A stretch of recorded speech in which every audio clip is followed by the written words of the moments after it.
Okay, we are going to do my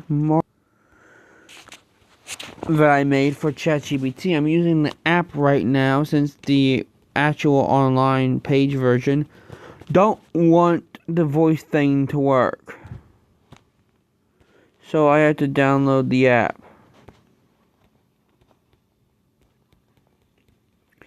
This is mainly Spider-Man stories. 2 of them are Spider-Man related character stories but don't have Spider-Man in them. But some of them are not Spider-Man stories and others are Spider-Man team-up stories. So we have, and also the Spectacular Spider-Man and Amazing Spider-Man, those stories are the same storyline, just different titles. So yeah. Anyway, starting with The Spectacular Spider-Man #1, with great power. The city was still smoking. Not from war, not officially. The headlines called it contained. The pundits called it heroic. The insurance companies called it catastrophic. But on a half-collapsed stretch of waterfront in Manhattan, men in yellow hazmat armor moved quietly through the wreckage, collecting the pieces no one else was supposed to see. They bore the insignia of Advanced Idea Mechanics AIM, though most New Yorkers would never know it. Their trucks were unmarked. Their weapons were concealed. Their orders were simple. Clean up what the Avengers left behind. A twisted Quinjet turbine was winched into a containment crate. Fragments of alien alloy, remnants of some armored invader who had dared challenge Earth's mightiest heroes, were cataloged and sealed. One agent carefully lifted a shattered gauntlet, humming faintly with residual energy. Bag it, the supervisor ordered. Everything. If Stark Tech so much as blinked at it, it goes in a box. Across the river, Manhattan shimmered as if nothing had happened. The city had already moved on. Peter Parker hadn't. He stood at a lab bench beneath fluorescent lights, adjusting a micro-servo motor no bigger than a coin. His hands moved with steady precision, though dark circles lingered beneath his eyes. He hadn't slept much. Not since the waterfront explosion. Not since the sirens. Parker. The voice was sharp, accented, impatient. Peter looked up. Yes, Dr. Octavius? Dr. Otto Octavius stood across the lab, thin and severe in his lab coat, steel-rimmed glasses perched on a long nose. His dark hair was already streaked with gray despite his relatively young age. He was brilliant. Everyone knew that. Grants followed him. Patents bowed before him. But funding had a way of disappearing when your proposals were ethically ambitious. Are you calibrating the prosthetic stabilizers or composing poetry? Octavius snapped. Calibrating, Peter said quickly. I just need to adjust the feedback loop so the neural interface doesn't, overcorrect. Octavius narrowed his eyes. Then, unexpectedly, he smiled faintly. Good, you're learning. The lab around them was filled with wonders the public would never see. Artificial limbs that responded to thought, spinal supports capable of restoring mobility, exoskeletal braces for construction workers and soldiers. Unlike the flashier industries of Stark Enterprises or Oscorp, this was quiet science, restorative science. And yet in the far corner of the lab, hidden beneath a heavy tarp, something else waited. Something metallic, curved, segmented. Peter tried not to look at it. He owed everything to Dr. Octavius. After Uncle Ben died, after Aunt May's bills began stacking up like accusing fingers, this job had been a miracle. A paid internship for a Midtown science student with a gift for engineering and nowhere to land.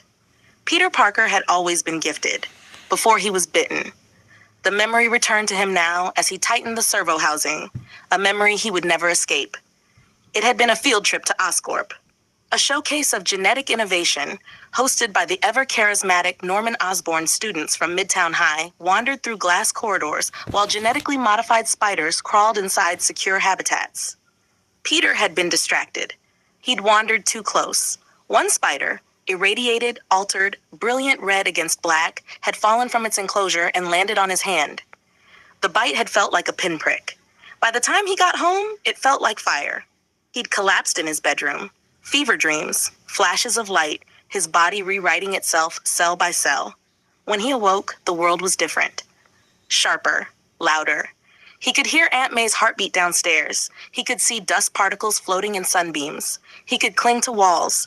At first, it had been exhilarating. The strength, the agility, the sense that he was no longer the kid shoved into lockers. He'd built web shooters from spare parts and chemical polymers, designed a costume, and sought out quick money in underground wrestling circuits. He'd let a thief run past him one night. "It's not my problem," he'd said. Days later, that same thief shot Uncle Ben. The guilt never faded, it only sharpened. With great power, there must also come great responsibility. Peter finished the servo calibration and stepped back. "All set, Dr. Octavius." Octavius nodded, already moving on. "Good, you may leave for the evening. I have other work to attend to." Peter grabbed his backpack. "Good night, sir." As he left, Octavius's gaze drifted toward the tarp-covered shape in the corner. When he was alone, he crossed the lab and pulled the covering away. 4 metallic arms gleamed under the lights. Not crude tentacles, not weapons, masterpieces. Each limb was composed of interlocking titanium segments with precision pincers at the ends. Neural receptor nodes lined the base harness designed to interface directly with the human spine. They were not meant for war. They were meant to allow a single scientist to manipulate dangerous materials, to perform delicate surgeries, to reach where human hands could not. On a mounted television in the corner, a press conference played. Mayor Norman Osborn stood at a podium, emblazoned with the city seal. "We cannot rely solely on masked vigilantes and billionaire theatrics," Osborn declared smoothly. "New York deserves accountability, oversight, safety. My administration is committed to ensuring enhanced individuals operate within the law, or not at all." Octavius's jaw tightened. "Hypocrite," he muttered. Osborn's company had pulled funding from Octavius's research last year, labeling it unstable. They'd redirected grants into weapons development and private security contracts. Octavius looked back at his mechanical arms. "Unstable," he whispered. Across town, sirens wailed again. A bank on 34th Street erupted in a thunderclap that shattered every window on the block. Customers screamed as a man in a reinforced vest raised his fists, metal gauntlets encasing his hands, each lined with pulsing emitters. "Back up!" he shouted, slamming his fists together.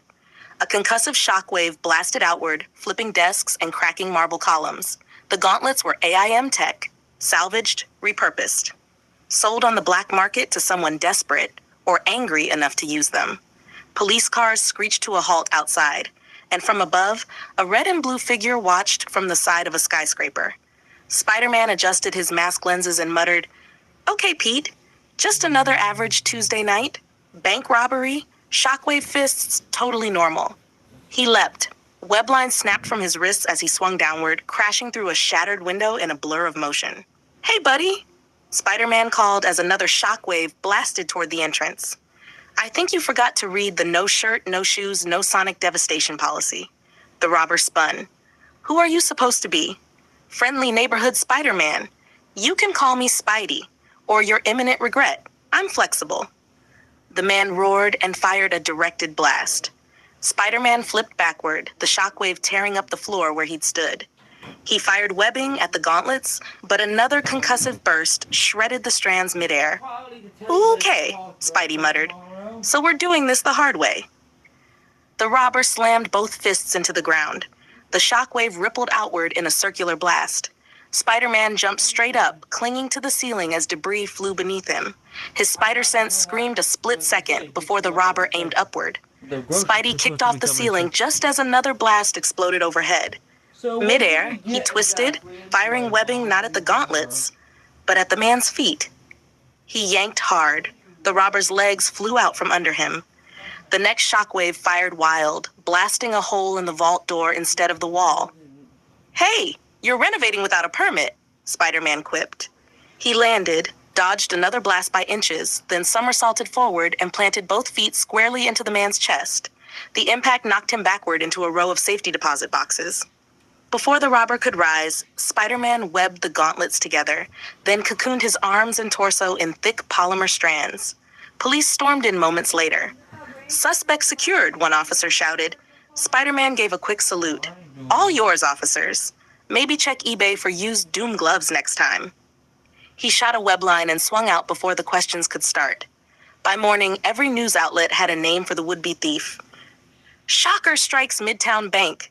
The Daily Bugle headline blared, complete with a blurry photo of Spider-Man mid-leap. On television screens across the city, commentators debated the rise of costumed criminals.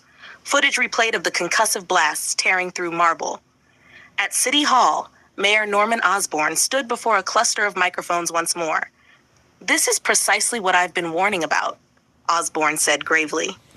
Advanced weapon, Spectacular Spider-Man #1, with great power. The city was still smoking. Not from war, not officially. The headlines called it contained. The pundits called it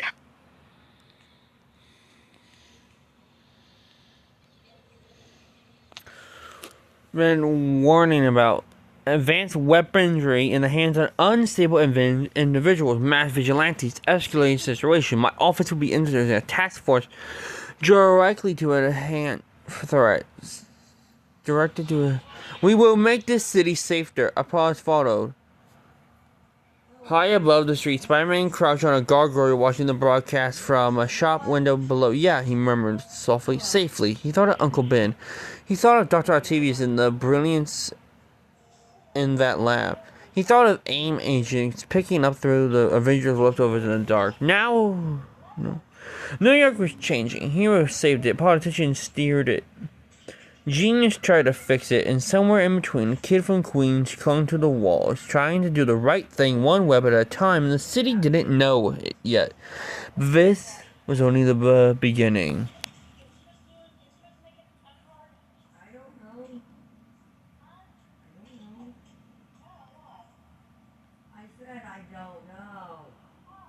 The Spectacular Spider-Man #2, Wings of Vengeance. Morning in Manhattan came with noise, steam rising from sewer grates, honking taxis, and the constant hum of ambition. Peter Parker moved through it all with a camera bag slung over his shoulder and a coffee he didn't have time to drink. The towering brick building of the Daily Bugle loomed ahead like a monument to controlled chaos. Inside, phones rang endlessly. Reporters argued across desks, and somewhere above it all, a voice barked loud enough to rattle glass. "Parker!" Peter winced, right on schedule. He hurried into the office of J. Jonah Jameson, editor-in-chief, professional loudmouth, and self-declared enemy of masked menace everywhere. Jameson snatched the envelope from Peter's hand before he could speak. "You're late." "I'm actually early, Mr. Jameson." "You're late in spirit," Jameson shot back, tearing open the envelope and pulling out glossy photographs. His eyes widened despite himself. "These are good. Too good." The photos showed Spider-Man mid-flip as shockwaves shattered marble columns. One captured the exact moment the webbing wrapped around the villain's gauntlets. Jameson scowled. "He's posing." "I don't think he's posing, sir," Peter offered carefully. He was kind of busy not getting blasted into dust. Jameson slammed the photos onto his desk. "This so-called shocker doesn't show up without a reason. And every time that wall-crawling acrobat appears, property damage follows. Menaces attract menaces." Peter bit back a smile. "You still want to run the pictures, right?" Jameson pointed dramatically toward the door. "Front page. And get me more. If that web-headed weirdo so much as sneezes, I want a photograph of the tissue." Peter nodded, collected his check, and slipped out before Jameson could invent another insult. Money for Aunt May's mortgage. Money for groceries. Money for responsibility. By midday, Peter was back in the quieter, more controlled world of Dr. Octavius's laboratory. Robotic limbs rested in various stages of assembly. Diagnostic screens flickered with neural interface readings. Peter set down his bag and immediately began recalibrating a prosthetic wrist joint. "You are distracted today, Peter," said Dr. Otto Octavius without looking up from his workstation. "Sorry, sir. Just juggling a few things." Octavius adjusted his glasses. Distraction leads to error. Error leads to failure. Failure leads to dependency. And dependency is unacceptable. Peter nodded. He understood that tone. Octavius didn't just hate failure. He feared irrelevance. Across the lab, mounted screens displayed stock tickers and corporate announcements. The name Oscorp scrolled repeatedly. Peter hesitated. "Dr. Octavius, is it true Oscorp pulled another municipal contract?" Octavius's jaw tightened almost imperceptibly. "Yes. Mayor Norman Osborn has decided the city's future lies in privatized defense initiatives rather than medical advancement." He turned slightly, revealing the metallic harness mounted behind him. 4 partially completed mechanical arms gleamed under the lights. "My work could restore mobility to thousands," Octavius continued quietly. But Osborn prefers spectacle. Weapons, control. Peter glanced at the arms. They were magnificent, intricate, powerful. Your work matters, sir, Peter said sincerely. Octavius studied him for a long moment. See that you remember that. Hours later, Peter stepped out into the golden light of late afternoon. That was when the screaming started. A shadow passed over the street. People looked up. Something metallic swooped between skyscrapers. A figure clad in green armor with massive mechanical wings stretching outward like a predator's silhouette against the sun. He descended in a gust of wind outside Midtown Federal Bank, talons slamming into the pavement. Remain calm, the winged figure barked through a distorted voice modulator. Your money is insured. Your lives are not. Glass shattered as he ripped open the entrance doors with inhuman strength. The wings flexed, turbines humming at their base. Peter ducked into an alley. Oh, come on, he muttered, already tugging his mask down. Does nobody rob regular stores anymore? Moments later, Spider-Man shot upward between buildings, web lines snapping tight as he arcs toward the bank. Inside, the winged criminal tore a safe door clean from its hinges. Police sirens wailed outside but kept their distance as he blasted gusts of wind from compact turbines embedded in his suit. Spider-Man swung through a broken window. Hey, I don't mean to pry, but have you considered literally any hobby that doesn't involve felony charges? The winged man spun, red-lensed goggles locking onto him. You. Me, Spider-Man confirmed. And unless you're auditioning for Swan Lake the Felony Edition, I'm gonna have to ask you to power down the bird cosplay. With a roar, the villain launched forward, wings beating hard enough to create a concussive gust. Spider-Man barely clung to a pillar as wind tore through the lobby. The armored figure soared upward, smashing through the ceiling and into open air. Spider-Man grinned beneath his mask. Okay, field trip. He fired a web line and catapulted skyward. The battle took to the skyline. The winged criminal, soon to be dubbed the Vulture by headlines that hadn't yet been written, banked sharply around a skyscraper. Razor-edged feathers clipped a water tower, slicing it open and sending gallons cascading into the street below. Spider-Man swung higher, spider sense flaring just before a wing clipped toward him. He released his web and flipped backward, the blade missing his chest by inches. Those things look expensive, Spidey called. Do they come in red and blue? The Vulture dove suddenly, forcing Spider-Man to chase. Wind howled past them as they dropped between buildings. At the last second, the villain pulled up sharply. Spider-Man didn't. He fired twin web lines at opposite walls, slingshotting himself upward in a tight arc that brought him level with the Vulture's back. He landed briefly on the armored spine between the wings. Hi, in-flight service is terrible, by the way. The Vulture rolled violently, trying to shake him loose. Spider-Man clung tight, then quickly webbed one wing's turbine intake. The engine sputtered. No! The Vulture roared as the wing lost thrust. The suit spiraled out of control. Spider-Man leapt free just before the villain crashed into a rooftop ventilation unit in an explosion of sparks and twisted metal. Police helicopters circled moments later as Spider-Man secured the damaged wings in thick webbing. The Vulture struggled weakly. This city will choke on its own corruption. Spider-Man tilted his head. You guys really need new material. He webbed the armored figure to a chimney stack for the authorities and vanished into the dusk. By nightfall, every screen in Manhattan displayed images of the winged menace and the red and blue blur who brought him down. Back at the lab, Dr. Otto Octavius stood alone before his mechanical arms. On a muted television, Mayor Norman Osborn addressed the city once again, praising law enforcement and promising stronger countermeasures against escalating costumed threats. Octavius's hands clenched at his sides. You stole my funding, he whispered at the screen. You dismissed my genius. The mechanical arms seemed to loom behind him like patient serpents. Norman, Octavius said softly, eyes burning with quiet fury, you will regret what you did to me. Elsewhere, in the cluttered office of the Daily Bugle, Peter Parker handed over a fresh stack of photographs. Jameson's eyes nearly bulged out of his head as he examined the mid-air shots of Spider-Man battling the Vulture across the skyline. This is it, Jameson barked triumphantly. Proof, flying lunatics, web-slinging menaces. The city's turning into a circus. Peter scratched the back of his neck. You're welcome? Jameson jabbed a finger toward him. Don't get smug, Parker. Get me more. Peter smiled faintly as he stepped back into the noise of the newsroom.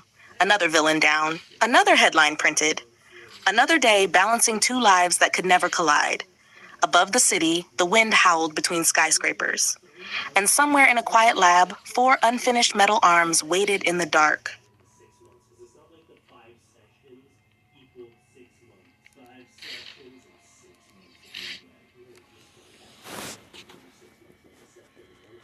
And then we have Falcon time. Time for the Falcon to shine. And then Luke Cage. Falcon number 1, Wings of Truth. Before he ever took to the skies, before the red wings cut across the horizon like a living symbol, Sam Wilson was just a kid standing on a Brooklyn rooftop, staring at the city, and wondering how something so broken could still look so beautiful. Brooklyn raised him tough, raised him loud, raised him honest. Sam grew up listening to his father preach about responsibility and community in a small neighborhood church. You don't wait for someone else to fix your block, his father would say. You fix it. You protect it. You uplift it. His mother worked double shifts as a nurse, patching up the city's wounds one patient at a time. Service wasn't something Sam learned. It was something he breathed. But the city didn't just hand out hope. It demanded something in return. When he was a teenager, violence took his father. A senseless act. Wrong place, wrong time. The kind of tragedy that makes headlines for one day and leaves a hole forever. Sam could have let anger claim him. Instead, he let it sharpen him.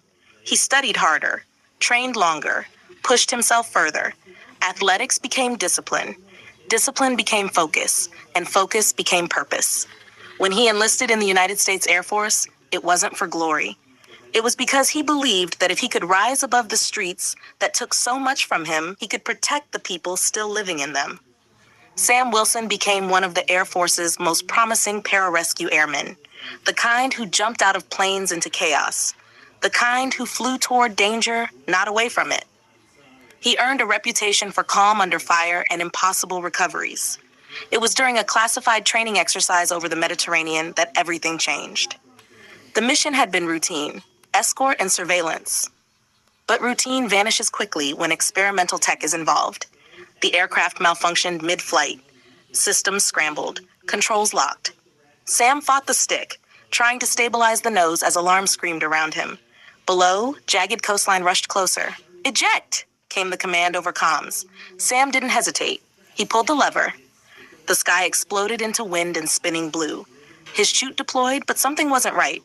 The harness twisted, the canopy tore against unseen turbulence. He hit hard against rocky shoreline, consciousness flickering.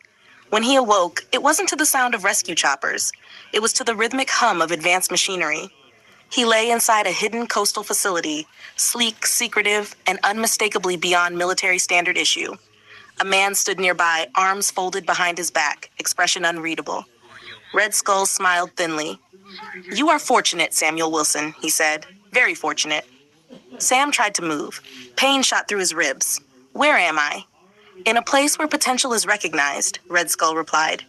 "You survived impact that should have killed you. You possess will, strength, conviction." Sam's eyes hardened. "You shot down my jet, a necessary catalyst." Over the following days, Sam learned the truth. The crash had not been an accident. It had been orchestrated. Red Skull and his operatives had been observing military candidates, searching for individuals strong enough to manipulate, to reshape. But they had miscalculated one thing. Sam Wilson did not break. Red Skull subjected him to psychological tests, attempting to bend his anger, to weaponize his grief. But Sam's foundation, his father's sermons, his mother's compassion, held firm. "You could rule," Red Skull insisted one night. "You could command fear." "I don't want fear." "What?" Sam answered. "I want people safe." That was the moment Red Skull lost interest in control and shifted to experimentation. If Sam could not be bent, he would be enhanced. The facility housed prototype flight technology, winged harness systems inspired by avian physiology, compact, collapsible, capable of granting sustained human flight without a traditional aircraft. Red Skull scientists had struggled to find a suitable pilot. Until Sam. Against his will, he was fitted with an early harness model. The first activation nearly tore his shoulders from their sockets. The second sent him crashing into a steel wall. But by the third attempt, something clicked. Sam adapted. He felt the airflow shift against composite feathers. He adjusted balance instinctively. His pararescue training translated into aerial instinct. Soon he wasn't stumbling through the sky. He was moving with it. Red Skull saw the potential immediately. "You will be my symbol," he declared, "a winged sentinel of a new order." Sam waited. He trained. He learned the layout of the facility, the guard rotations, the weaknesses in the prototype security grid, and he made one crucial discovery. Red Skull underestimated compassion as strength. During a late-night training session, Sam diverted power from his harness into the facility's comm array.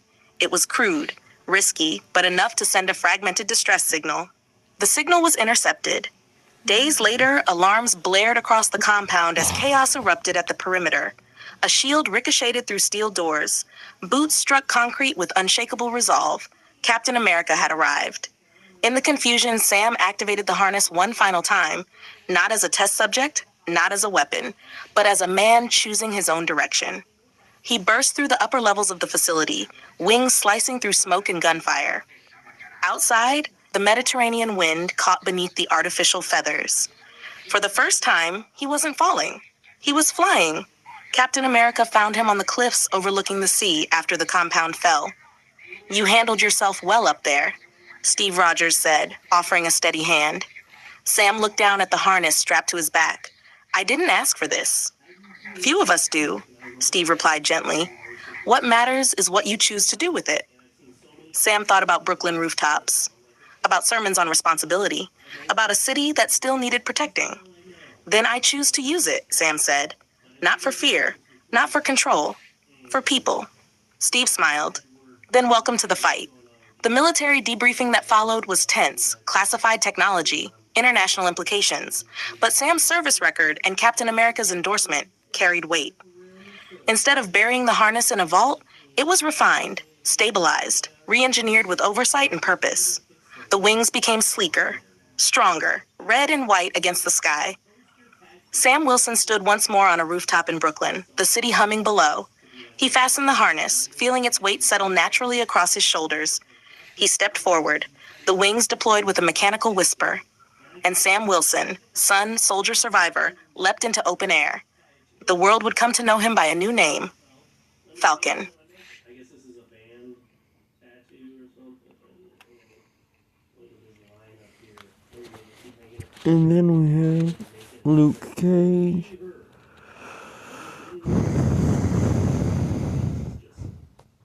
Such a strange thing to do. I get like the pronouns thing, I get it, whatever.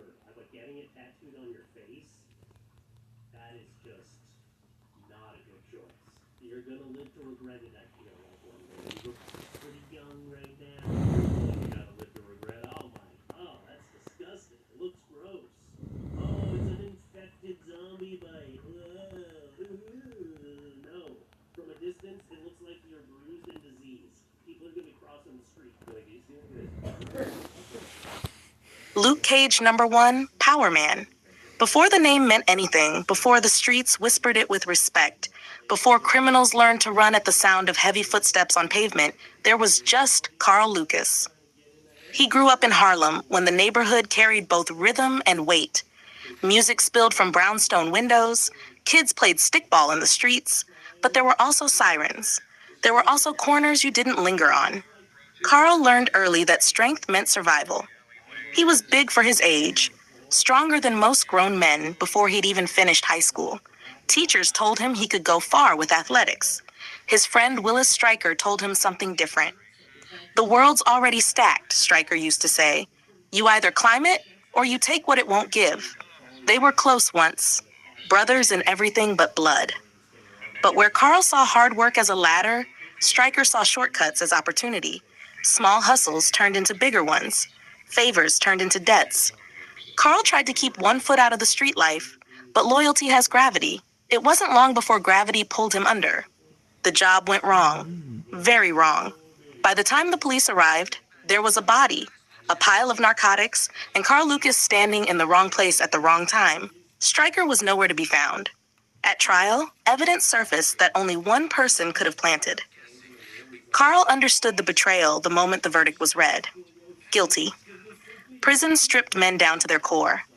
In the concrete maze of Seagate Penitentiary, strength alone wasn't enough. You needed alliances. You needed reputation.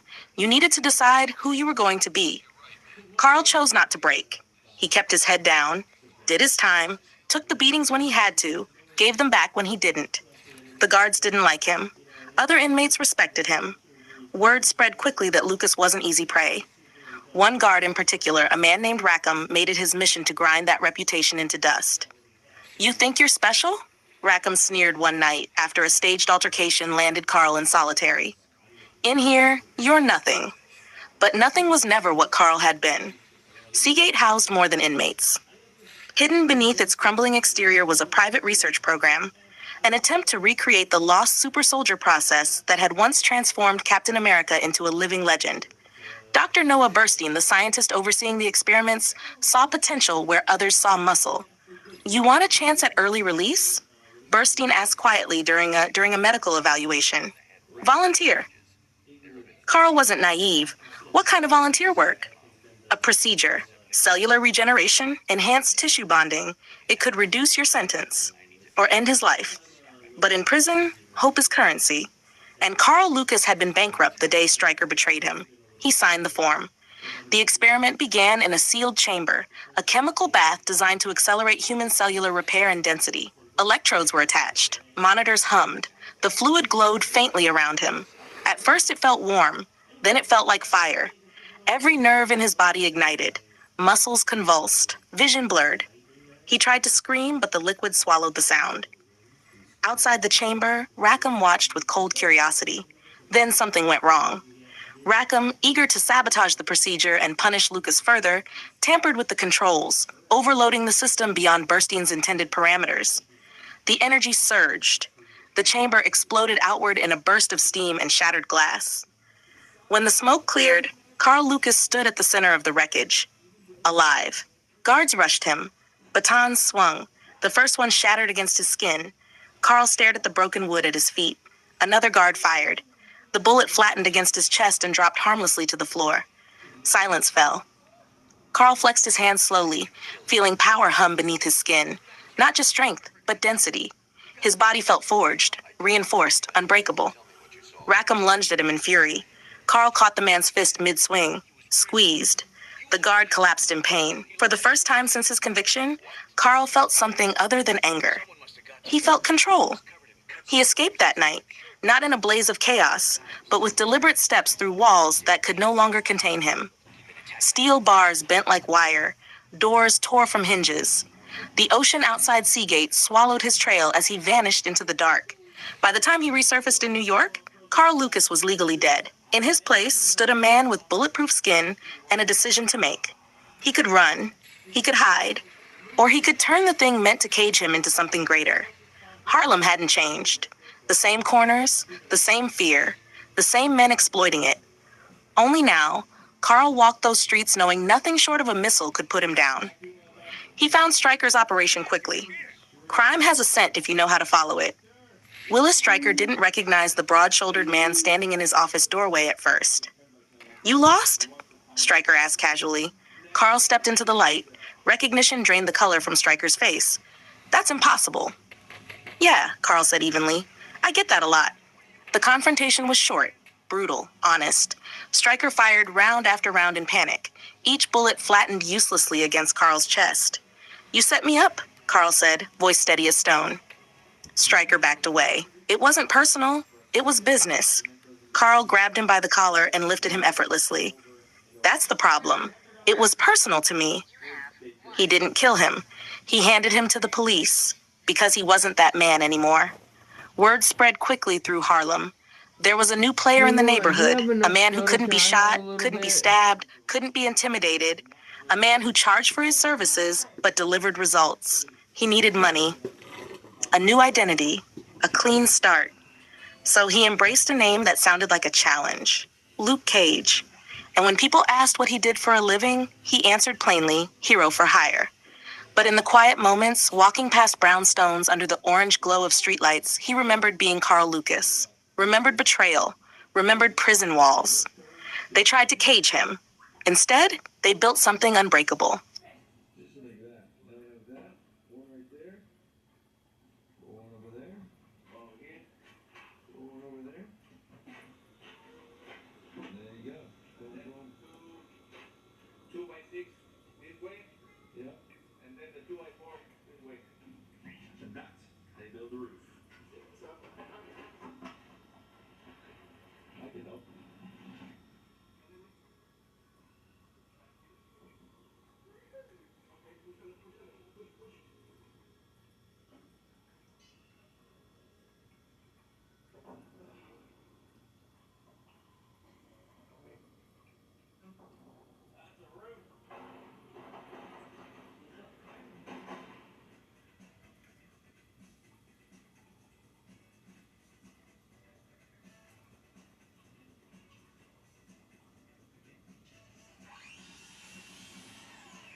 satisfying that is. And then it mixes with that, right? Yep. Oh, that's where it gets sticky.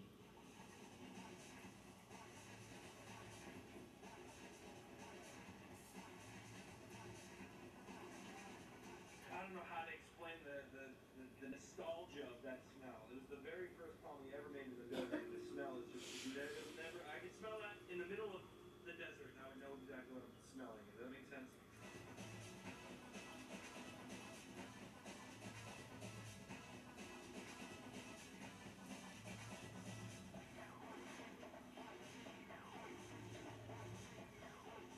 I mean, at this point, we should just create a business of building ponds. That is impeccable. That is coat number 1. As you can see, all around the entire pond, painted blue. Now, if you look really closely, it's gonna need another coat. You see that discoloration in between, like all that? The second coat will cover that. And this will be good to go and waterproof within a couple days of dropping. And now that you guys are caught up on what that looks like, well, we've done even more, and that's where this video comes in. In order to get the snapping turtle out of that tub and put it into the pond, we had a couple more things to do. It all starts with escape. We needed some sort of escape to go in the middle. So the last 2 days, we've been working on that.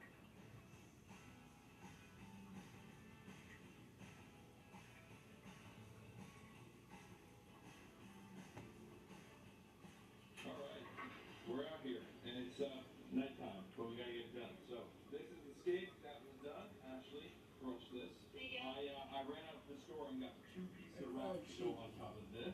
What I did get as well while I was out is this. This is the pond foam that we're gonna use to keep all the rock right here in place. So, you don't wanna just stick the rock together and not foam, especially with the snapping turtle. So all we gotta do is literally take the foam and spray it in between all of this.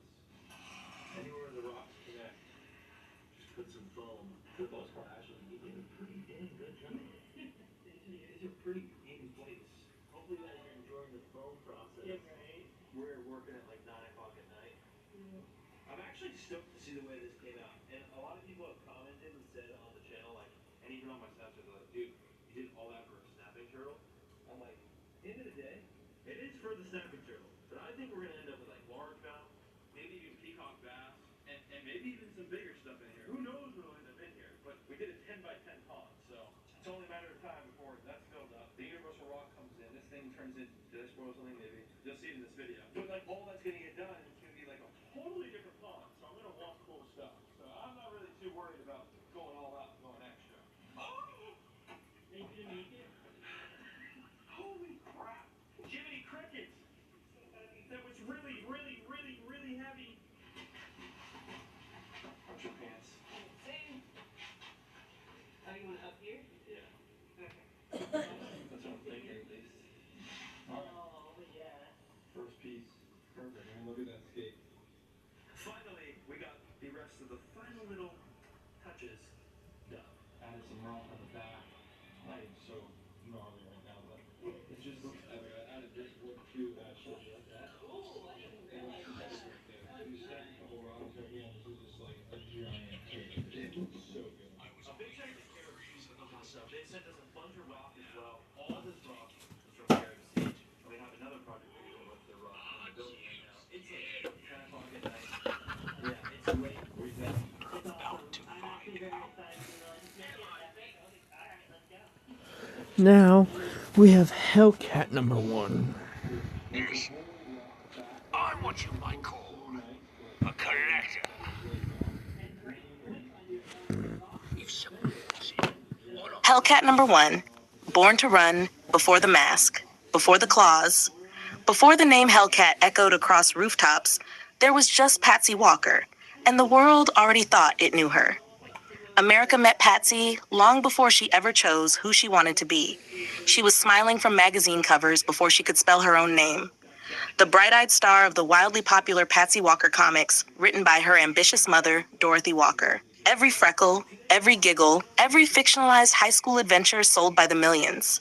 But the comics weren't fiction. They were her life. Dorothy Walker had taken her daughter's childhood and polished it into a brand. The neighbors became supporting characters. Embarrassing moments became punchlines. School crushes turned into serialized drama. Patsy learned 2 things very early. The world loved her, and it didn't actually know her at all. Growing up under studio lights and book signings meant she never quite felt real. Every mistake was monetized, every smile rehearsed. When she grew older, the fame faded as fads do, but the pressure didn't. By the time she reached adulthood, the All-American Sweetheart label felt less like praise and more like a cage. She tried to outrun it. Marriage seemed like an escape, stability, distance from her mother's shadow. But stability built on image instead of truth collapses fast. The life she stepped into wasn't freedom. It was another script. Expectations, appearances, silence. Patsy Walker had spent her whole life playing roles. She was tired of pretending. The turning point didn't come gently. It came the night she found herself standing on a rooftop in Manhattan, wind whipping her hair, the city glittering beneath her like a dare. She wasn't thinking about heroism. She was thinking about ending the noise. A voice behind her broke the moment. "You know," it said calmly, "there are easier ways to get fresh air." Patsy turned to see a woman standing with impossible poise, dressed in a sleek costume that radiated confidence. It was Moondragon warrior, telepath, avenger. "Yes, I know who you are," Moondragon said gently before Patsy could speak. "And you are far more than what they wrote about you." Something in that certainty pierced through the fog Patsy had been living in.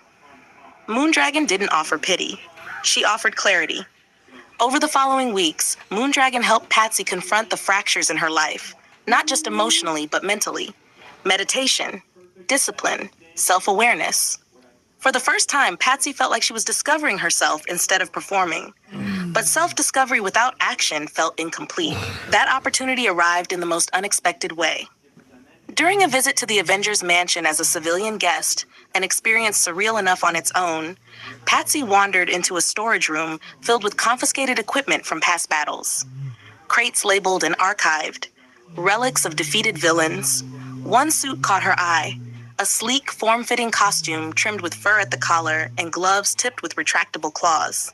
Once worn by a costumed criminal known as the Cat, it was agile, practical, and unapologetically bold. Patsy reached out and touched the fabric. It wasn't about the aesthetic. It was about what it represented. A choice. She didn't want to be a victim of her narrative anymore. She wanted to write it. Training wasn't glamorous. Patsy committed fully. Martial arts, acrobatics, combat strategy. She didn't have superhuman strength. She didn't have cosmic powers. What she had was determination sharpened by a lifetime of reinvention. And she discovered something unexpected along the way. She was good at it, really good. Her reflexes were sharp, her instincts quick. Years of living under scrutiny had made her hyper-aware of movement, posture, subtle shifts in environment. Performance had trained her body without her even realizing it. The first night she wore the suit wasn't planned as a grand debut. It was messy. A robbery in progress, a back alley, 2 armed men cornering a shop owner who looked too tired to fight back. Patsy's heart pounded as she crouched on a fire escape above them. This was insane. She wasn't bulletproof. She wasn't invincible. She almost walked away. Then she remembered every time she'd felt powerless in her own life. She dropped. The landing startled the men long enough for her to sweep one off his feet. The other fired wildly. She ducked, adrenaline sharpening her movements as she kicked the gun aside. The claws, more for grip than offense, scraped against brick as she vaulted off the wall and drove her shoulder into the second attacker. It wasn't elegant, but it worked. The shop owner stared at her, stunned. "Who are you?" he asked. Patsy hesitated. Patsy Walker was the girl in the comics, the girl in the headlines, the girl on the brink. But this felt different. She straightened, wind catching the fur collar around her neck. "Call me Hellcat." The name felt wild, unpolished, honest. Word didn't spread overnight. There were no front page spreads, no merchandising deals, just a woman reclaiming space in a city that devoured identities. Over time, she refined the suit. Lighter materials, better flexibility. She pushed her training further, even joining the ranks of the Avengers for a time, proving to herself more than anyone else that she belonged in rooms once filled only with legends. But this wasn't about validation anymore. It was about agency. One evening, standing once more on a rooftop overlooking Manhattan, Hellcat flexed her gloved fingers and smiled. Not the rehearsed smile from glossy comic covers, but a private one. For the first time in her life, no one was scripting her next move. She crouched, leapt, and disappeared into the city on her own terms. Enjoy the enclosure. We built it all for you. Yeah, we're trying to get Lola to get used to the enclosure. That's her first time ever out there, actually. So, ever out there. She's just getting used to it. And then we get Spectacular Spider-Man number 3. Get used to it. You got to. Now that this is done, well, you know what time it is. Just get rid of that blue and make it substrate. Black and a little bit of brown to kind of match all the vibes here. And I want to thank a big help with the channel lately. They send all of our substrate. That's Carrot Seed. The Spectacular Spider-Man number 3, Venomous Beginnings. Morning light filtered through the tall windows of Dr. Octavius's lab, catching the metallic sheen of unfinished machinery and turning it gold. Peter Parker stood at his workstation, carefully aligning a neural interface chip no bigger than his fingernail. Steady, he muttered to himself. If this shorts, Dr. Ock is going to... Going to what, Mr. Parker? Peter nearly jumped out of his skin. Dr. Otto Octavius stood behind him, hands clasped behind his back. Be mildly disappointed? Peter finished weakly. Octavius studied the prosthetic arm secured to the table. Precision matters. A fraction of a millimeter determines whether someone regains the use of their hand or loses it permanently. Peter nodded. I triple-checked the calibration. The feedback loop should compensate for micro tremors. Octavius adjusted his glasses, examining the data feed. After a long pause, he gave a slight nod. Acceptable. From anyone else, it would have sounded lukewarm. From Octavius, it was high praise. Across the lab, the skeletal framework of his larger mechanical harness loomed in shadow, 4 segmented arms nearing completion. Peter couldn't help glancing at them. They're almost finished, Peter said. Yes, Octavius replied softly. And when they are, the world will see what true advancement looks like. There was something in his tone. Pride, certainly, but something else, too. A quiet edge. Peter checked the time and winced. I have to run. Freelance photography. Octavius gave a dismissive wave. Just don't bring that vigilante nonsense into my lab. Peter smiled tightly. Wouldn't dream of it. The bullpen of the Daily Bugle was louder than usual. Papers flew, phones rang, and in the center of it all stood J. Jonah Jameson, waving that day's headline like a battle flag. Masked mayhem on the rise, Jameson barked. First a shock-throwing thug, then a flying menace. What's next? Peter slid an envelope onto his desk. Actually, I've got some great follow-up shots from the Vulture incident. Jameson snatched them mid-sentence. The photos showed Spider-Man mid-swing against the skyline, webbing the Vulture's damaged wing and dodging razor feathers in crisp detail. Jameson squinted. He looks heroic. Peter blinked. That's bad? It's manipulative, Jameson declared. He wants the public to trust him. Classic menace strategy. Peter tried not to grin. So you're running them? Front page, with the correct headline. Peter already knew what that meant. Wall crawler worsens winged threat. Jameson announced triumphantly. Peter accepted his check and retreated before logic could further strain the editor's worldview. Outside, he leaned against the building and pulled out his phone. It rang twice. Peter, is everything all right? Aunt May's gentle voice came through. Yeah, May. Just checking in. How's your morning? Oh, you know, Mrs. Klein's cat is missing again, and the mailman slipped on the steps. I told him we should salt them, but he insists he's nimble. Peter chuckled. You didn't try to salt them yourself, did you? Peter Parker, I may be stubborn, but I'm not reckless. He smiled at that. I'll stop by tonight, fix the steps. There was a pause. You're eating properly? She asked. Yep. Sleeping? Define sleeping. Peter, I'm fine, May, promise. After they hung up, Peter stood still for a moment, staring at his reflection in the dark screen. 2 lives, neither simple. A sudden explosion rattled the street 3 blocks over. Peter sighed. Define fine. Moments later, Spider-Man swung toward the rising plume of smoke near the Midtown Science Expo, where panicked civilians scattered from a crumpled armored vehicle overturned in the road. Standing atop it was a towering figure clad in green segmented armor, a long mechanical tail arching over his back and ending in a wicked stinger dripping with sizzling acid. His eyes burned through a monstrous helmet.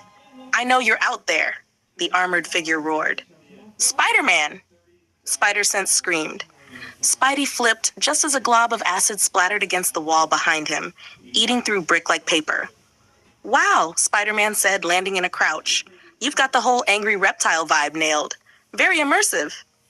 The armored man leapt down with shocking agility, tail whipping forward. Spider-Man barely caught it with both hands, boots skidding across asphalt as the sheer force pushed him back. "You ruined me," the man snarled. "They promised power. They promised respect." "Okay, I feel like we skipped introductions," Spidey replied, flipping over the tail and landing behind him. "Hi, I'm Spider-Man. You are?" The tail lashed again, clipping a streetlight in half. "I am the Scorpion." "Of course you are." The Scorpion charged, enhanced strength cracking the pavement underfoot.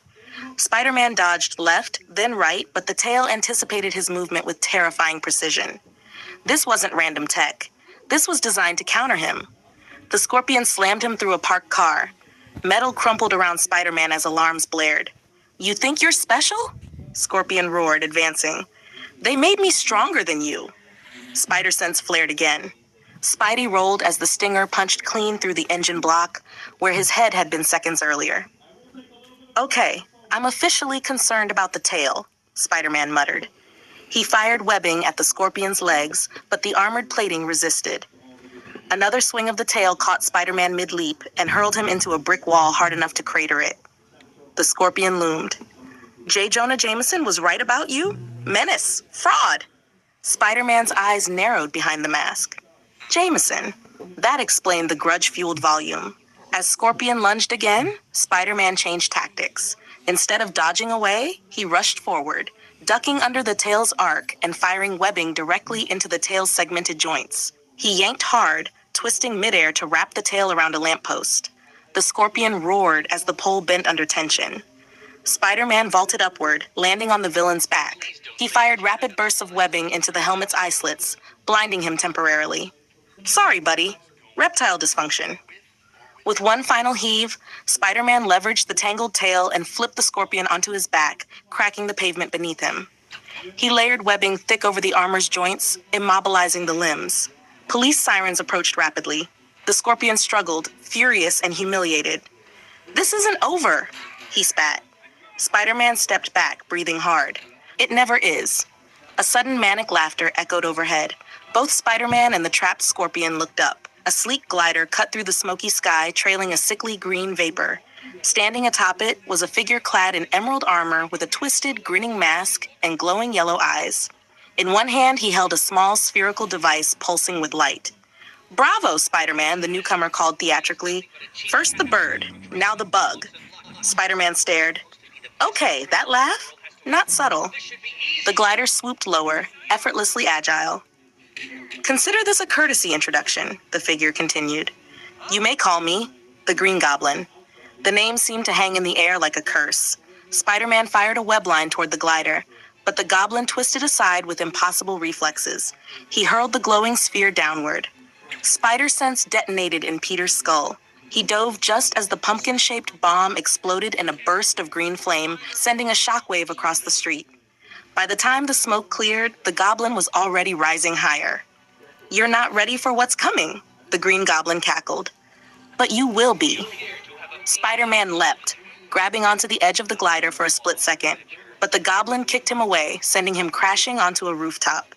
When Peter scrambled to his feet, the sky was empty save for fading laughter. Below, officers secured the Scorpion. Above, the wind carried only smoke. Spider-Man stood still for a moment. New enemies weren't unusual, but this one felt different, calculated, personal. Far across the city, inside a penthouse office overlooking Manhattan, a green-gloved hand powered down a glider console. In the reflection of a darkened window, a wicked grin stared back. The game had begun.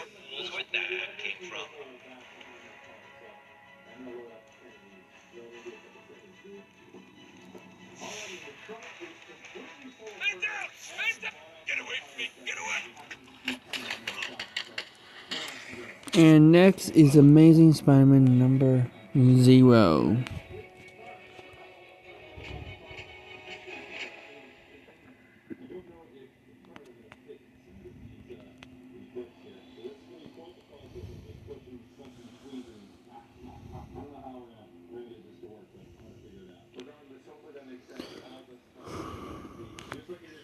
The Amazing Spider-Man number 0, strings attached.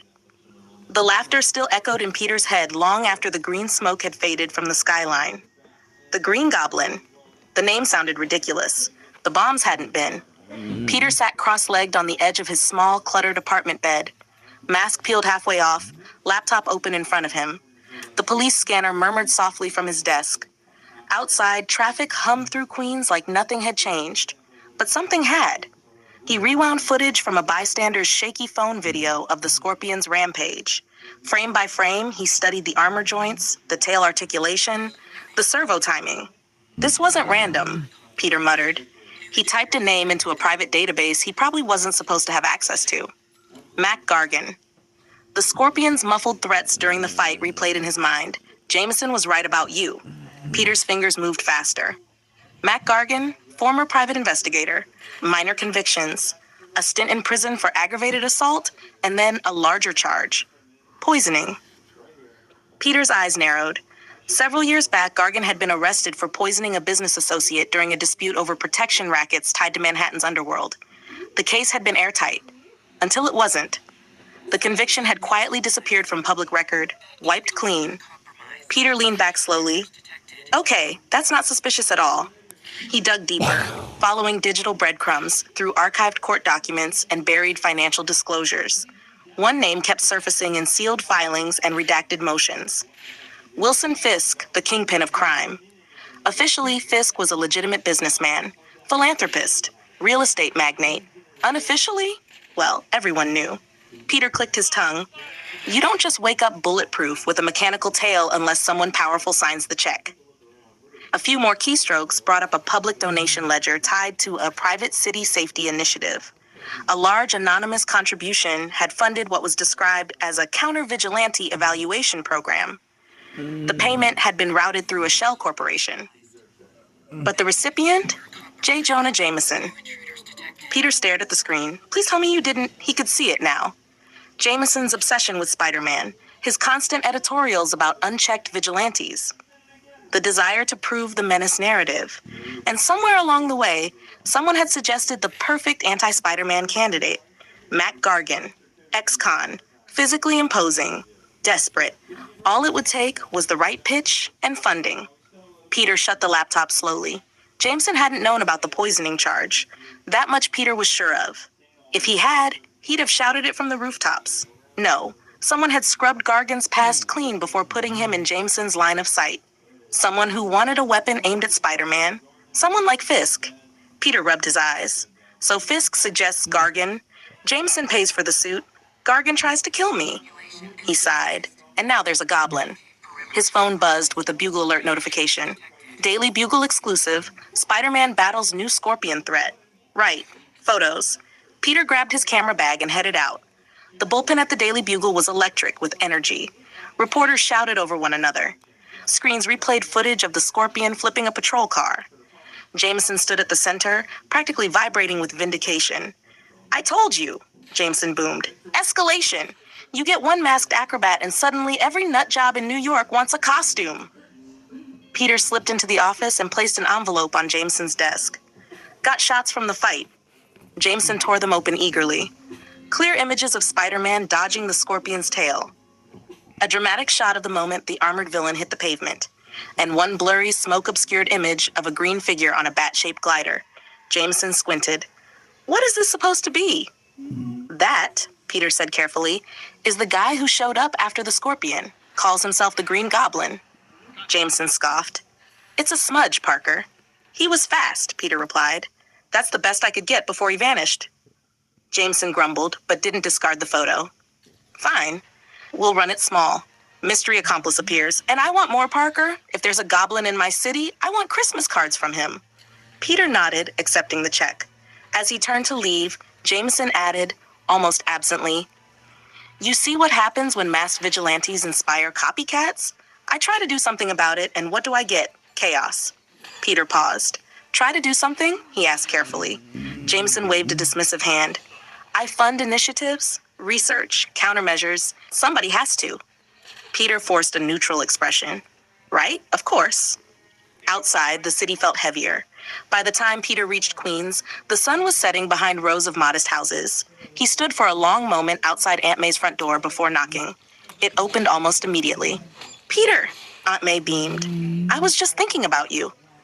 Uh-oh, that's usually when I accidentally set something on fire. She swatted his arm lightly. Nonsense, come in. The house smelled like tomato soup and furniture polish. Familiar, safe. Peter stepped inside, suddenly unsure how to begin. May studied him closely. You look tired. Long week. They sat at the small kitchen table. For a moment, neither spoke. Finally, Peter exhaled. May, I need to tell you something. Her expression softened instantly. What is it? I'm not at the apartment anymore. She blinked. What do you mean? I got evicted. The word hung in the air like a confession. Peter stared at the table. I was behind on rent. Between tuition and stuff, I just couldn't keep up. May reached across the table and took his hand. Oh, Peter? I was going to figure something out, he rushed. Crash on a friend's couch or, you are not sleeping on a couch, she said firmly. You are moving back in. Peter looked up. May, I don't want to be a burden. You are my nephew, she interrupted gently. You are never a burden. The tightness in his chest eased just a little. He nodded slowly. Okay. That night, Peter lay in his old bedroom, staring at the ceiling he'd memorized as a teenager. Boxes sat stacked against the wall, his life condensed into cardboard. His laptop rested open beside him, the name Wilson Fisk glowing faintly on the screen. Somewhere in the city, a crime lord had pulled strings. Somewhere else, a green figure plodded from the shadows. And now Peter Parker was back where it all started. Queens, responsibility, family. He closed his eyes, knowing sleep wouldn't come easy. Because this wasn't just about villains anymore. It was about the hands guiding them. And Spider-Man had just started tugging back.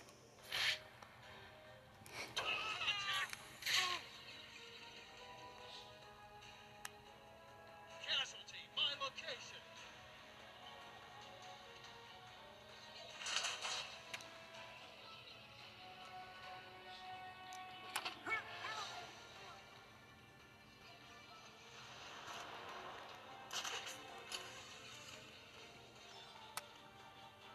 Report. And now we get the Jameson story. Security reactivated. Have a nice day.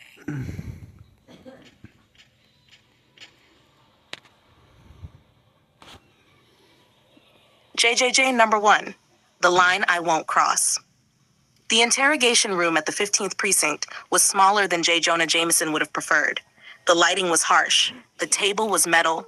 The coffee was an insult to civilization. Jameson sat stiff-backed in his chair, hands folded in front of him, jaw locked in permanent indignation. Across from him sat 2 detectives, one flipping through a thick manila folder, the other watching Jameson like he might sprout horns at any moment. Detective Morales spoke first. Mr. Jameson, you understand why you're here. I run the most respected newspaper in this city, Jameson shot back. If this is about parking tickets, I have people for that. Detective Avery slid a photograph across the table. Mac Gargan. Another photo followed. Green segmented armor, mechanical tail arched over his back. The Scorpion, Avery said evenly. Real name, Mac Gargan. Prior convictions, including poisoning. Jameson's scowl deepened. And you financed the program that put him in that suit. Jameson leaned back slowly. I funded a counter-vigilante initiative. Research. Defensive technology.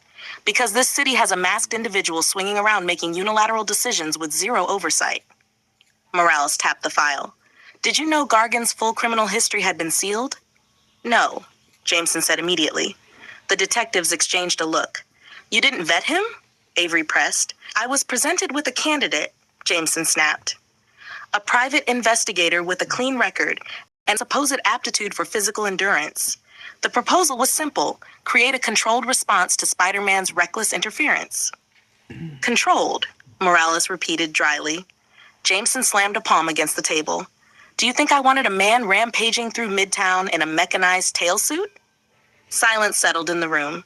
Jameson took a breath, adjusting his tie. I despise what Spider-Man represents. Masks, secrets, unchecked power. The public deserves to know who's swinging over their children's heads. Avery leaned forward. So what did you want, Mr. Jameson? Accountability, Jameson barked.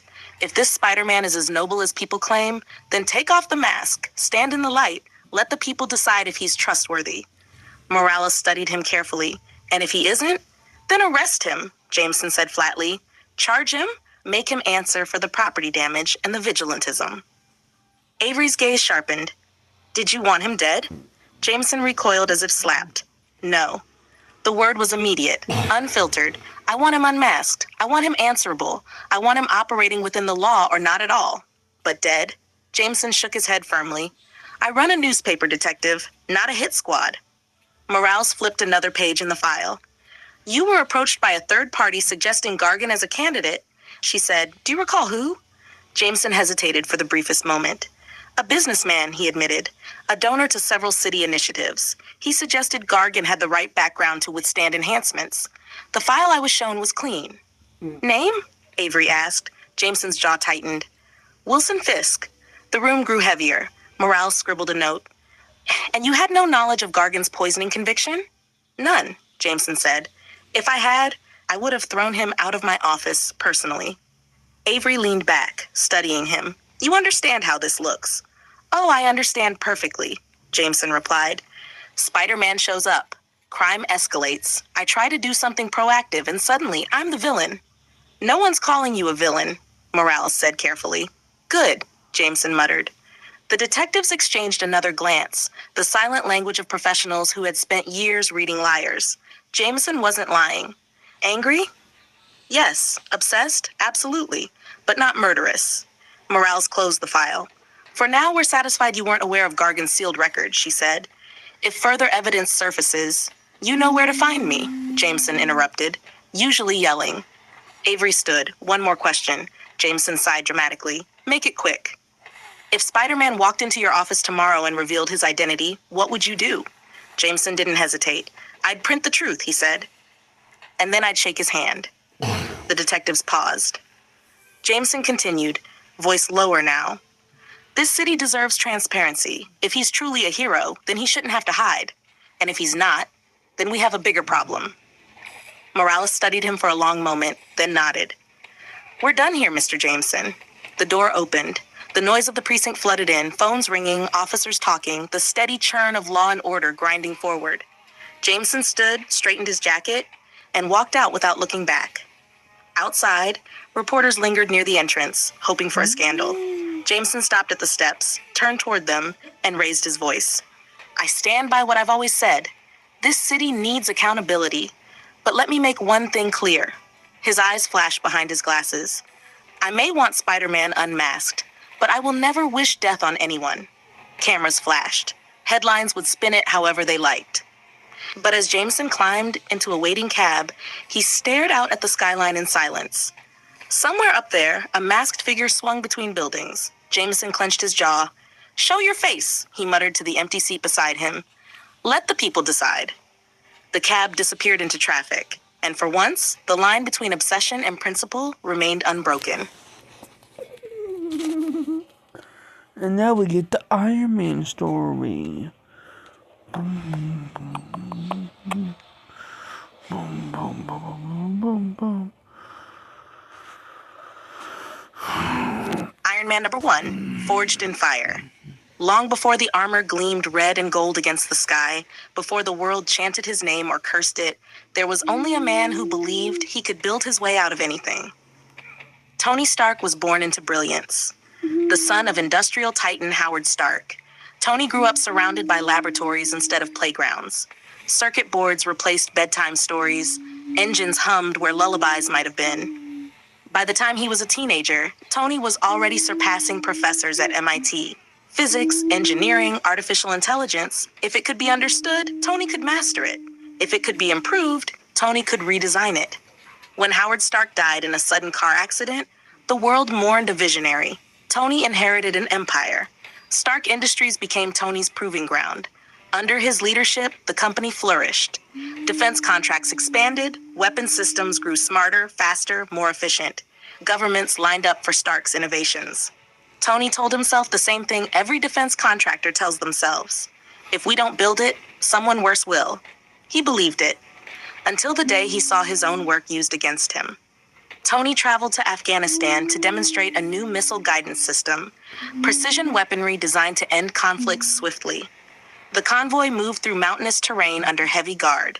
The explosion came without warning. The vehicle ahead vanished in fire.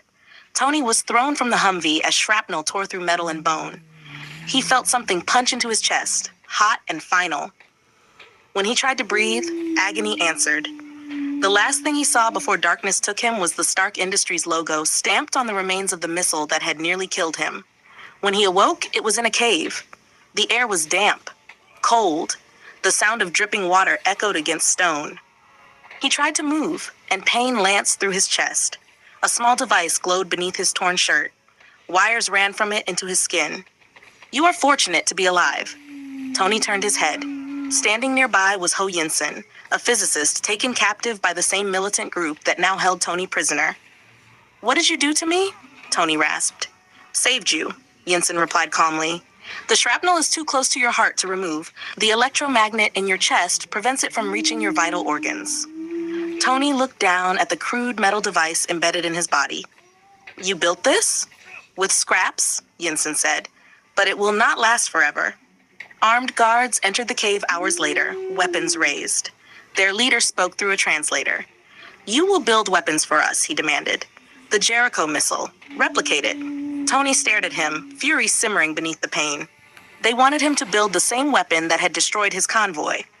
That had nearly ended his life. Tony nodded slowly. "Yes," he said. But in the darkness after they left, Tony's expression hardened. "They want a weapon," he whispered to Yinsen. "Let's give them one." Over weeks, Tony and Yinsen worked under watchful eyes. They constructed something massive beneath a tarp, welding metal plates, assembling circuitry, pretending to follow schematics for a missile. Instead, Tony designed a suit. Crude, bulky, built from scavenged parts and stolen moments of genius. A powered exoskeleton. "If this works," Yinsen said quietly one night, "you will escape." "We will escape," Tony corrected. Yinsen gave him a sad smile. The final piece was the power source. The electromagnet in Tony's chest wasn't enough to sustain the armor. So he miniaturized a revolutionary energy design he'd once considered impossible, a compact arc reactor. He built it with scraps. When the militants discovered the deception, gunfire erupted through the cave. "It is time," Yinsen said. Tony stepped into the armor. The first activation nearly crushed him under its own weight. Servos whined. Systems sparked. The arc reactor flared to life in his chest, feeding power into the suit. Bullets ricocheted harmlessly off the thick metal plating. Tony raised a massive metal arm and fired a crude repulsor blast for the first time. The cave exploded into chaos. Yinsen fell during the escape. Tony tried to carry him. "You must go," Yinsen insisted weakly. "Do not waste your life." Tony hesitated only a second. Then he ignited the suit's makeshift thrusters and burst from the cave in a storm of fire. He crashed miles away in the desert. The armor burned out and destroyed, but he was alive. Rescued by U.S. forces and returned home, Tony Stark stood before reporters thinner, quieter, changed. He had seen what his weapons did in the wrong hands. He had felt the shrapnel of his own inventions inch toward his heart. At a press conference days later, the world expected reassurances. Instead, Tony shocked them. Effective immediately, he announced, Stark Industries will cease weapons manufacturing. Gas rippled through the crowd. Board members panicked. Stocks plummeted. Critics called him unstable. Tony didn't care. In his private lab, beneath his mansion, he began work on something new. Sleeker armor, lighter alloys, advanced targeting systems, repulsor technology refined beyond anything built in that cave.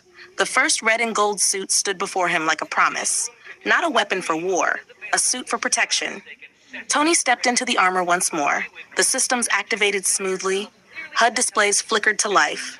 The arc reactor hummed with contained power. He lifted off the ground, steady this time. Controlled. No cave walls. No captors, only open sky. The world would soon learn a new name. Not billionaire, not weapons manufacturer, but Iron Man. We own Arkham City. Anyone else who wants a patient, come and see me. What? It came from over here, I'm sure of it. 11, 12, 13. Is there another face in here somewhere? I think we have 13. Maybe 14? I don't know. We're gonna find out. And now the fourth Spider, Spectacular Spider-Man number 4. Tired, fuck.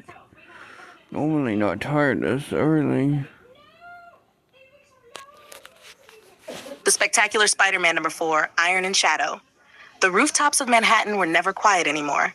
Spider-Man crouched on the edge of a water tower, scanner app open on his phone, police frequencies humming softly in his ear. Below, the city pulsed with traffic and impatience.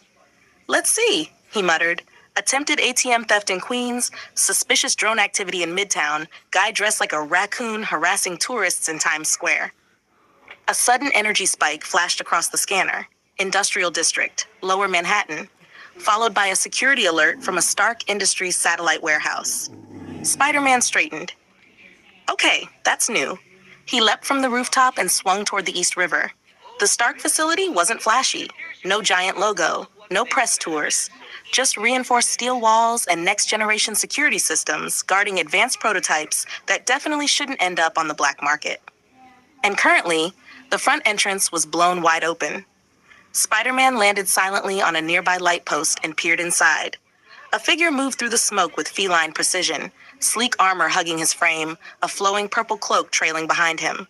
On his gauntlets, crackling energy emitters glowed as he sliced through a security drone mid-flight. The mask's narrow lenses scanned the room. "Well," Spider-Man murmured, "if it isn't Discount Batman." The figure froze, then spoke, voice filtered but unmistakably confident. "I'm not here for theatrics, Spider-Man. Stay out of this." Spider-Man flipped down onto a railing. Cool. Except this is the part where I don't. The Prowler fired a concussive blast from his gauntlet. Spider-Man's spider sense flared and he twisted aside, the energy wave shattering a row of crates behind him. "Okay," Spidey called. "So we're opening with lasers. That's aggressive." The Prowler lunged forward, moving fast. Too fast for standard street tech. His boots hummed with enhanced propulsion as he vaulted off a forklift, claws sparking against metal. Spider-Man ducked under a slash, webbing one of the gauntlets. The Prowler twisted midair, the gauntlet emitting a pulse that shorted the webbing instantly. "Anti-adhesive frequency?" Spider-Man muttered. Rude. The Prowler didn't respond. He fought with calculated efficiency, every strike measured, every movement purposeful. This wasn't random theft.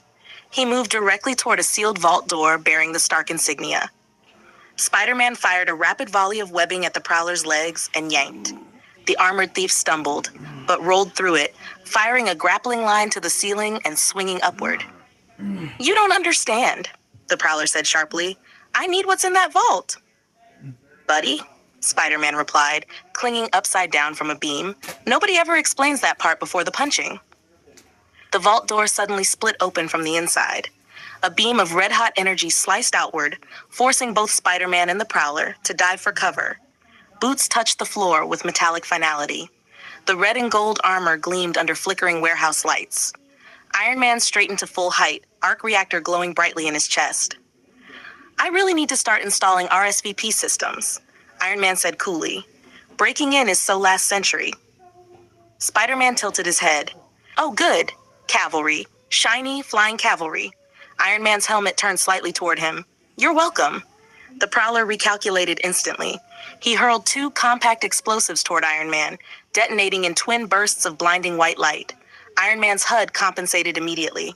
"Flashbangs," he said. "Adorable." He fired a controlled repulsor blast that forced the Prowler backward across the warehouse floor. Spider-Man swung in from above, landing a 2-footed kick to the Prowler's shoulder. The armored thief staggered but retaliated with a claw swipe that clipped Spider-Man's side, tearing fabric. "Okay, that's coming out of my non-existent costume budget," Spidey groaned. The Prowler activated his cloak's stealth mode, his form flickering, bending light around him. Spider-Man blinked. "Oh, come on!" Iron Man's visor glowed brighter. Thermal imaging online. He tracked the distortion and fired a precision micro-missile at the Prowler's projected path. The explosion disrupted the cloaking field, revealing him mid-leap. Spider-Man reacted instantly, firing web lines at both of the Prowler's arms and slingshotting himself forward. "Team-up move?" Spidey called. "I'll allow it," Iron Man replied. Spider-Man yanked the Prowler downward just as Iron Man delivered a concussive repulsor pulse from above. The combined force slammed the armored thief into the warehouse floor, cracking concrete. The Prowler struggled, gauntlets charging again, but Iron Man landed heavily, pinning one arm with his armored boot. Spider-Man layered webbing over the other arm, then the legs, then around the torso for good measure. "Stay down?" Spider-Man said, breathing hard. The Prowler glared up at them through his mask lenses. "You think Stark protects this city?" he spat. "You think he's clean?" Iron Man's expression couldn't be seen beneath the helmet, but his voice hardened slightly. "You broke into my building." "There are things in that vault that shouldn't exist," the Prowler shot back. "Weapons, projects off the books." Spider-Man glanced between them. "Okay, is this the part where someone monologues ominously?" Iron Man deactivated his faceplate, revealing Tony Stark's calm but sharp expression.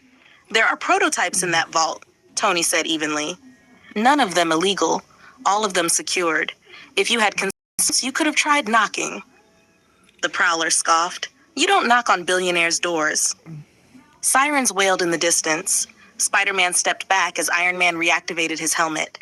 "You've got questions," Tony said to Spider-Man quietly over a private channel. "So do I." Spider-Man nodded slightly. "Yeah, I've had a lot of those lately." Police units flooded the perimeter moments later, taking the restrained Prowler into custody. As officers hauled him away, he locked eyes with Spider-Man. "You're fighting the wrong battles," he said. Then he was gone. The warehouse grew quiet again. Iron Man turned to Spider-Man. "You handled yourself well," Tony said. "Good instincts." Spider-Man shrugged.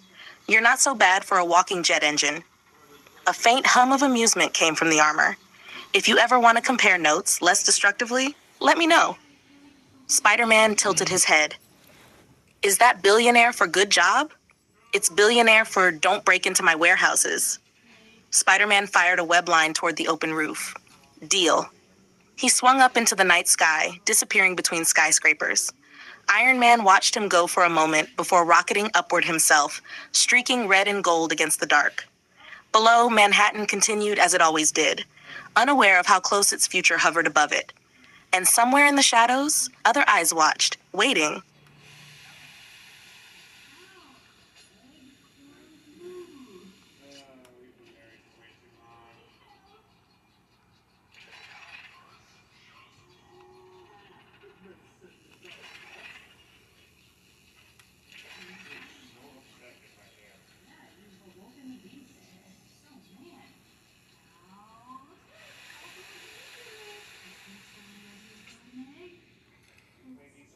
And then we have number 5.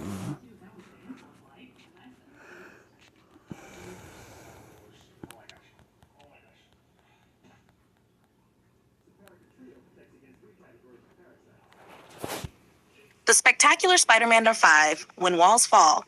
Morning in Manhattan meant two things for Peter Parker: coffee he couldn't afford, and deadlines he couldn't miss. Peter hurried through the revolving doors of the Daily Bugle camera bag slung over his shoulder, hair barely cooperating. He slid into the cluttered bullpen just as the familiar thunderous voice echoed from the editor's office. "Parker!" Peter winced, and there it is. Inside the office stood Jay.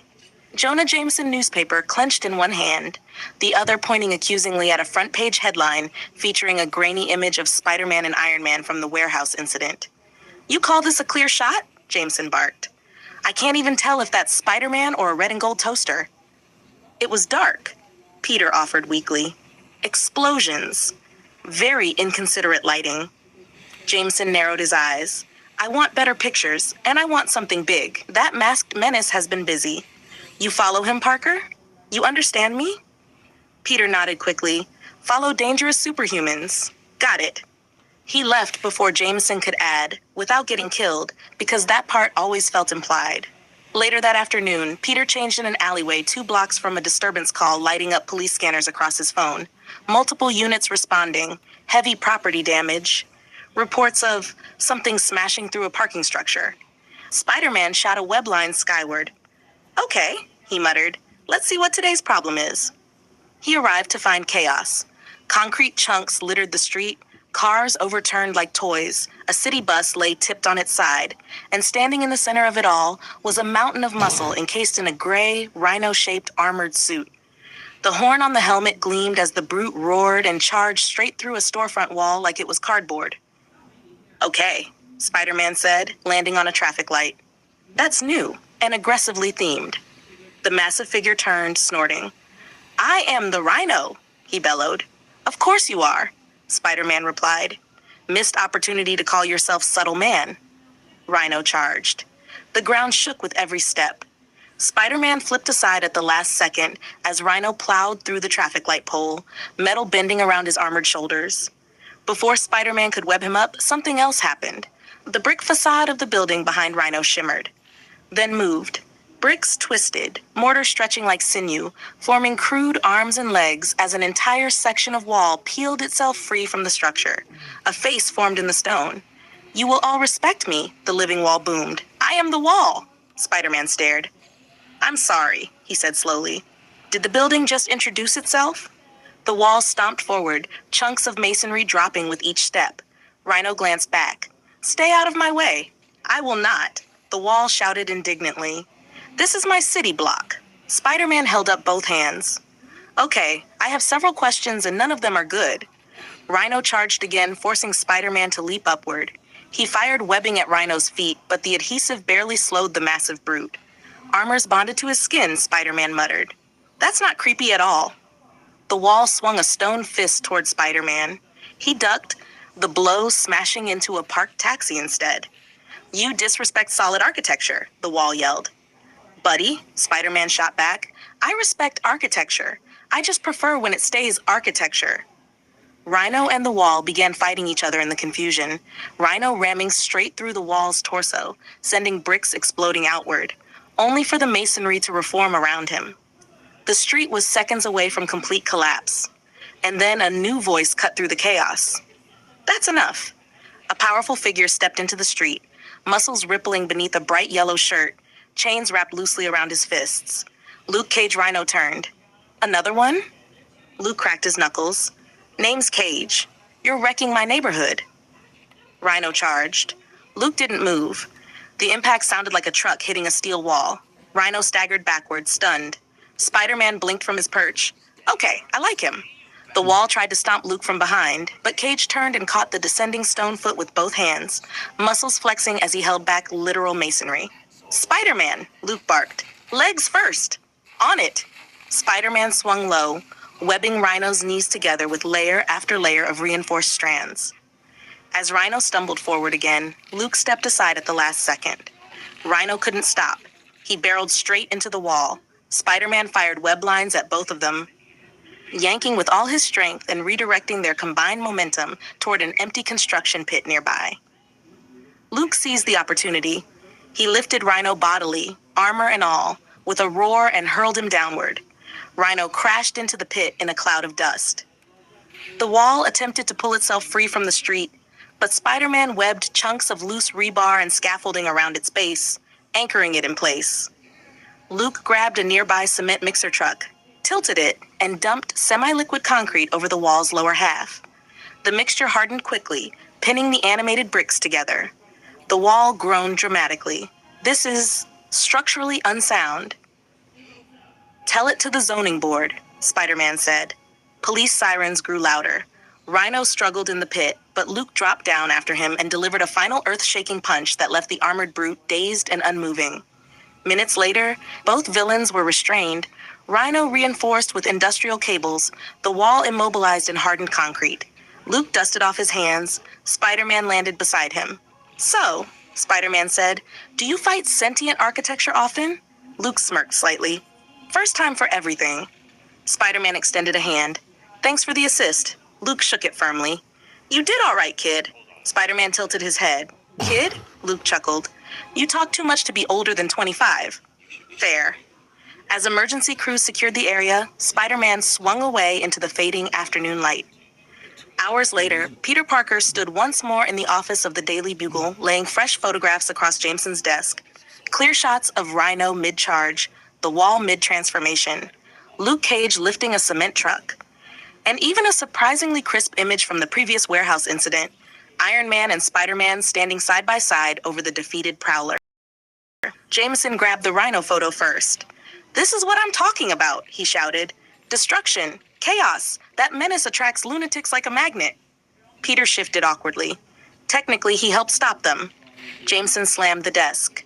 He's still masked, and anyone who hides their face has something to hide. Peter said nothing.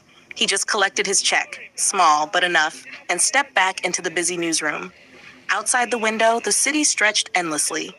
Stronger enemies were emerging, stranger threats rising, and Spider-Man was right in the middle of it. Above the skyline, clouds gathered, waiting.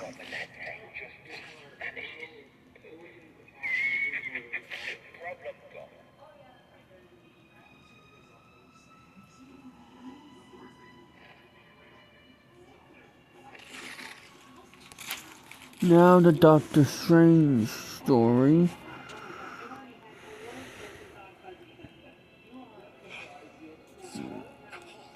And then I should